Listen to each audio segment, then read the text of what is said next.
Making things from scratch and creating a zero waste kitchen I have been enjoying for the past couple of months, so I thought I'd share some of the things I've been doing.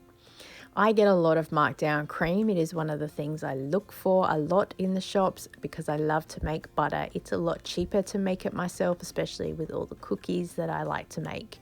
With any cream that's not going into butter, I will often put into a Ziploc bag and put it into the freezer because I need it for cooking down the track. When you defrost cream, it will separate a little bit, so I only freeze cream that I'm going to use in baking. I will freeze my butter just in case I haven't gotten all of the buttermilk out of it, and then that way it just lasts longer than it would in the fridge for me.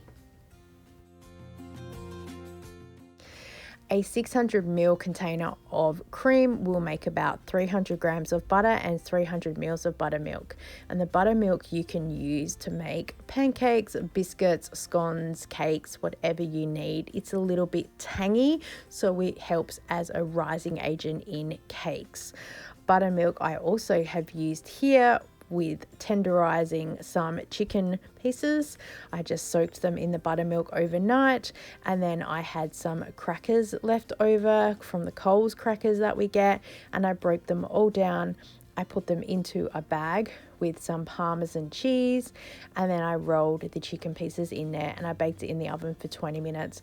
I usually do this with panko crumbs, but I thought I'd change it up for a little bit, and it uses up the crackers. With the additional buttermilk, I put it into a container in the fridge. The buttermilk can be used to make pancakes or cakes or scones, and I also put buttermilk into Ziploc bags, and I will freeze it to use it for pancakes, cakes, the scones down the track. Also, you can use buttermilk in some other baking things. It is a little bit tangy, so it's not quite a substitute for real milk, but it works well. It helps with the cakes to work as a rising agent.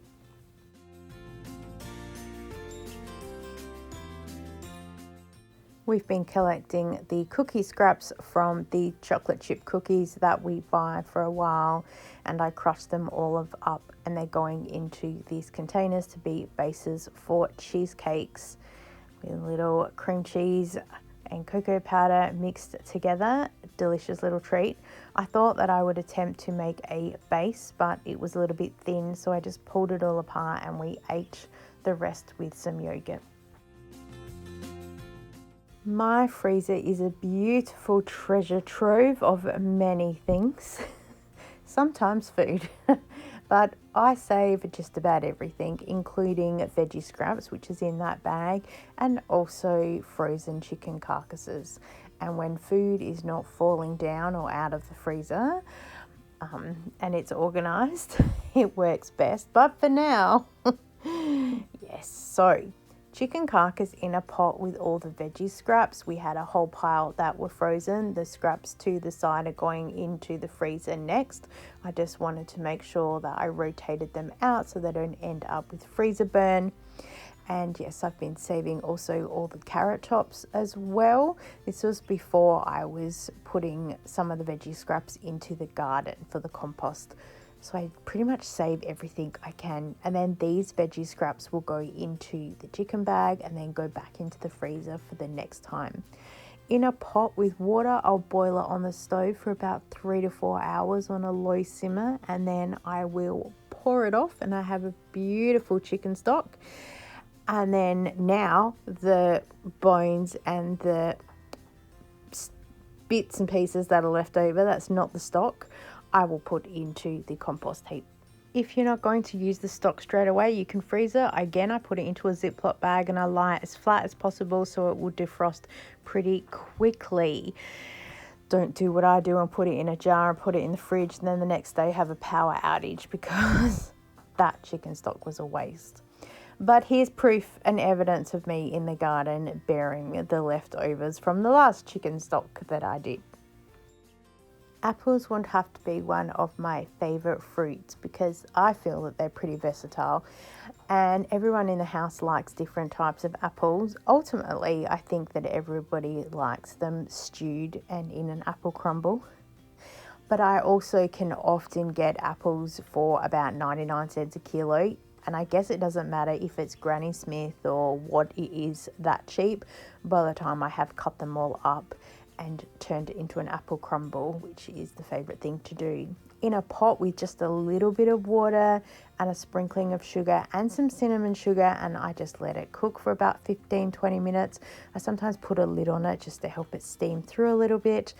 And then the apple crumble topping is just a mixture of flour and butter, and I sprinkle that over the top. You can do another bit of cinnamon on the top if you want, but stewed apples are very popular.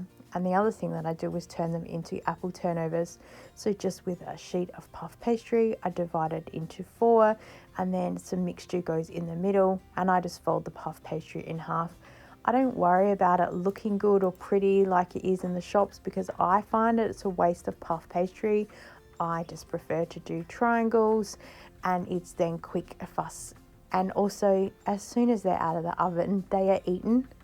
So all the time and energy I would put into making something look good would be for 5 seconds.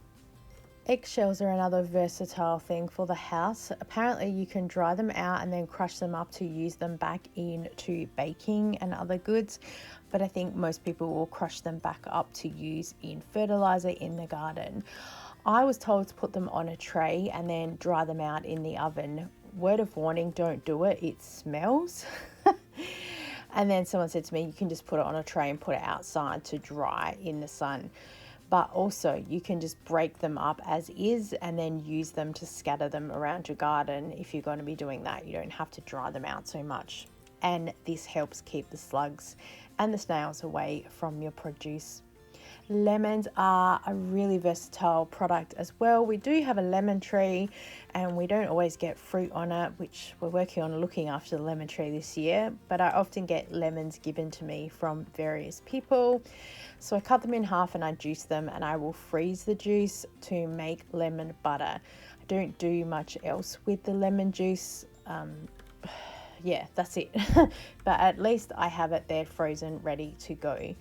Now in the jar here at the back, it's an old coffee jar, I'm putting some vinegar and some water, and I put all the cut up lemon rinds, and I'm going to let that steep for a couple of weeks, and then I will have the base of my own homemade cleaner, and it looks pretty beautiful just sitting there on the fridge. Apparently you're meant to keep it in a dark place. I was just experimenting with it on the fridge. I think it looks perfectly fine, so I'm happy with it. The juice I've just frozen into some little ice cube molds, and they last for ages. The same with any oranges or mandarin peelings that we've had. We have been gifted some from time to time. We do have an orange tree. From time to time I will pull a couple of oranges and eat them, but I often forget that the tree's out the back. So the last couple of oranges and mandarins we've had, I've kept the peelings and again put them in a jar with some vinegar and some water, and have just let that sit for a couple of weeks, and hoping to have a different smell cleaner. And if it works, it works. And it's sat there quite happily. I think it's looking quite good. I've also done the same with bananas, just in plain water though. And I'm told that this is really good fertilizer for the garden. So I'm on my way to making a zero waste kitchen. I'm pretty proud of my efforts so far. Let me know if you have done similar or any tips and tricks. Thank you so much for watching. I so appreciate you, and I look forward to seeing you next time. Bye.